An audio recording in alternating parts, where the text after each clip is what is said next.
between the shoulder blades, tough area to get into a lot of times. You get a lot of stiffness there. Obviously seated positions, postural behaviors, blah, blah, blah, blah, blah. You've heard it before. That stiffness there is hard to get into the foam roller. Sometimes you can get into it with a prayer position and some other types of movements that you can do to get to that spot. But this is one that I really, really like because it's not just forcing into it, you're controlling the range of motion through its end ranges of flexion and flattening out into extension. And it uses a baby position, which is a very natural position because it's developmental. So we can regain some of our thoracic spine, that mid-back extension and flexion by using this progression. So think of this as like a cat-cow, but like a developmental baby version.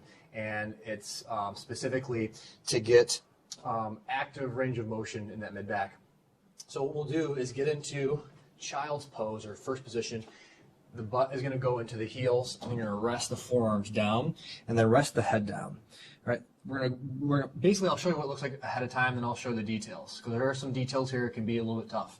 So what we're essentially doing is going to be rounding the chest up, and then dropping the heart down and tucking the chin and lifting the head. And I apologize, my microphone's here if it gets a little loud when I go down. So we're essentially doing this, and this, and then this again. But when we execute it well, we can really drive extension through the mid-back. All right, so let's get it started. So sit the butt back, and we'll rock forward just a little bit. Elbows in line with your ears. Create a diamond with your hand in front of you.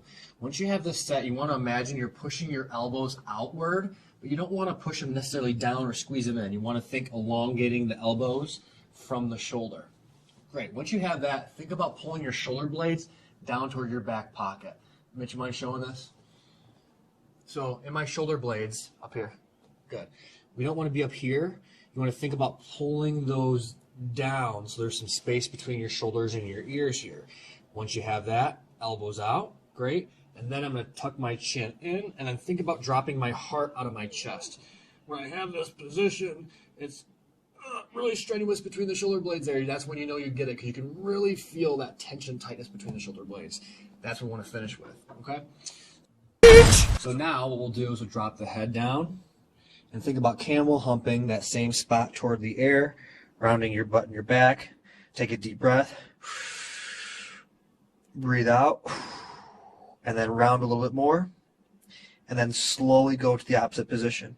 I'm going to sit my butt back while simultaneously lifting my head, tucking my chin, pulling my shoulder blades down to my back pocket, elongating the elbows, really pulling the chin in, dropping my heart out of my chest, holding where I feel that tightness in my mid-back.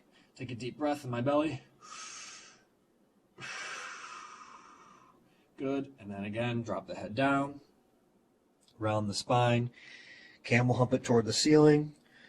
Rock the butt forward. Really round it. Breathe in. Breathe out. Crunch the abs down. And then flip it in, reverse it. To butt back. Chin in. Elbows long. Pull the shoulder blades down toward the back pockets.